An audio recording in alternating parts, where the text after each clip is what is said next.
Hello everyone, मैं कमलेश और आप देख रहे हैं कमलेश सोनी लाइफ एक्सपीरियंस में आप सब लोगों का स्वागत है। जय श्री राम। और जैसा कि आप सब लोगों को पता है कि मैं शुक्राचार्य की नीतियां आपके सामने लेके आती रहती हूं। शुक्राचार्य की नीतियों में बताया गया है कि मूर्ख पुरुष किस तरह के होते हैं और किस तरह से उनका समाज में सम्मान नहीं होता है, वहीं पे बुद्धिमान पुरुषों का किस तरह से लोग सम्मान करते हैं।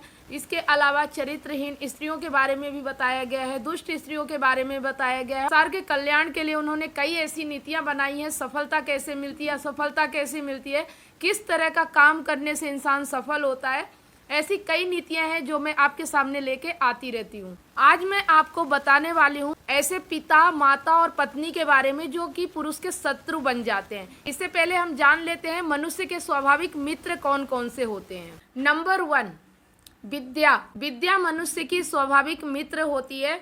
जिसके पास विद्या है वो कभी भी जिंदगी में असफल नहीं हो सकता है, और उसके पास अगर ज्ञान है, विद्या सबसे बड़ी साथी होती है, क्योंकि हर चीज आपसे छीन सकती है लेकिन आपका ज्ञान आपसे कोई नहीं छीन सकता और हर समय आपके साथ रहता है और आपके काम आता है। इसलिए विद्या हमारे पास होनी चाहिए। नंबर 2, शौर्य। एक पुरुष में शौर्य भी होना चाहिए, वो बलशाली होना चाहिए और उसके शौर्य की कीर्ति सभी ओर फैलनी चाहिए ताकि वह अपनी भी रक्षा कर सके और अपने लोगों की भी रक्षा कर सके। शौर्य हमारा खुद का ताकत होता है, पराक्रम होता है जो हमसे कोई छीन नहीं सकता, और ये हमारे पास जब तक हम रहते हैं तब तक हमारा साथ देता है। नंबर 3, दक्षता। आपके पास दक्षता और कौशल अगर है तो आपसे कोई भी नहीं छीन सकता, और ये स्वाभाविक मित्र हैं। अगर आपके अंदर ये सब चीजें हैं तो आपको संसार में कोई भी नहीं हरा सकता, ना कोई भी बेवकूफ़ बना सकता और ना कोई आपका शत्रु बन सकता है। अगर आपके पास ये सारी चीज़ें हैं जो मैं यहाँ पे बता रही हूँ, तो दक्षता और कौशल भी आपके अंदर होना चाहिए। नंबर 4, बल। तीनों चीज़ आपके पास है, विद्या है, दक्षता है, शौर्य है, लेकिन अगर बल नहीं है तो भी काम नहीं होगा। तो आपको अपने शरीर को ताकतवर और बलशाली बनाना चाहिए, और जिसके पास बल है वो भी उसका एक बहुत अच्छा मित्र होता है। नंबर 5, धैर्य। अगर ये चारों चीज आपके पास है, इसके बाद अगर आपके पास धैर्य नहीं है तो भी आपका जीवन कहीं ना कहीं आपको प्रभावित करेगा और कोई ना कोई उसका लाभ उठाएगा। तो आपके अंदर धैर्य भी होना चाहिए। तो ये जो पांचों चीज है ना, ये आपके स्वाभाविक मित्र हैं और ये हमें हमारे अंदर से मिलते हैं। इन्हें किसी से लेने की ज़रूरत नहीं पड़ती और किसी के ऊपर डिपेंड रहने की ज़रूरत नहीं पड़ती। ये हमारे खुद के गुण हैं जो हम अपने अंदर डेवलप कर सकते हैं, और ये चीज़ें हमसे कोई छीन नहीं सकता है, कभी भी नहीं छीन सकता। अगर ये चीज़ें हमारे पास है तो हम विजेता कहलाते हैं। हमारा कोई भी ज़बरदस्ती शोषण नहीं कर सकता और हमें कोई बेवकूफ़ भी नहीं बना सकता। अब शत्रु के बारे में जान लेते हैं। अगर आपके पास कोई हिंसा करने वाले व्यक्ति है, चाहे वो आपका भाई ही क्यों ना हो, चाहे आपके घर के कोई परिवार ही क्यों ना हो, हिंसा करने वाले लोगों से दूर रहें।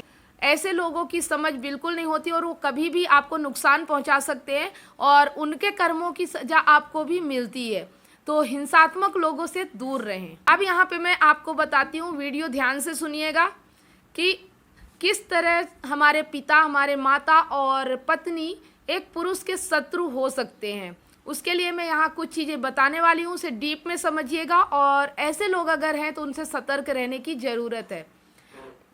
एक पिता जो होता है अपने पुत्र के लिए एक छाया की तरह होता है, एक छत की तरह होता है, लेकिन अगर वही पिता शराबी है, जुआड़ी है, कर्ज लेने वाला है और बिना मतलब के अपने अय्यासियों के लिए कर्ज लेता रहता है और सारा कर्जा पुत्र को चुकाना पड़े, तो वो पिता शत्रु के समान होता है। ऐसे पिता की संगति में रहने से पुत्र का नाश होता है। पुत्र को भी लोग उसी नजरों से देखते हैं और सारा कर्जा पुत्र को चुकाना पड़ता है। इसलिए ऐसा पिता शत्रु के समान होता है जो बिना मतलब के कर्जे में डूबा रहता है और अपने कर्जे में पुत्र को भी डुबो देता है। नंबर 2, व्यभिचारिणी माता। अगर माता व्यभिचारिणी है और गलत आचरण में है, उसके कारण पुत्र को भी सम्मान नहीं मिलता है। इसलिए माता को हमेशा चाहिए घर और परिवार का ध्यान रखें, अपनी इज्जत सम्मान, अपनी मान मर्यादा में रहें, ताकि कभी भी उसके पुत्र का सर किसी के आगे ना झुक सके। जो स्त्रियां व्यभिचारिणी होती हैं, ऐसी औरतों के पुत्र सर उठा के नहीं जी पाते और हमेशा शर्मिंदगी महसूस करते हैं।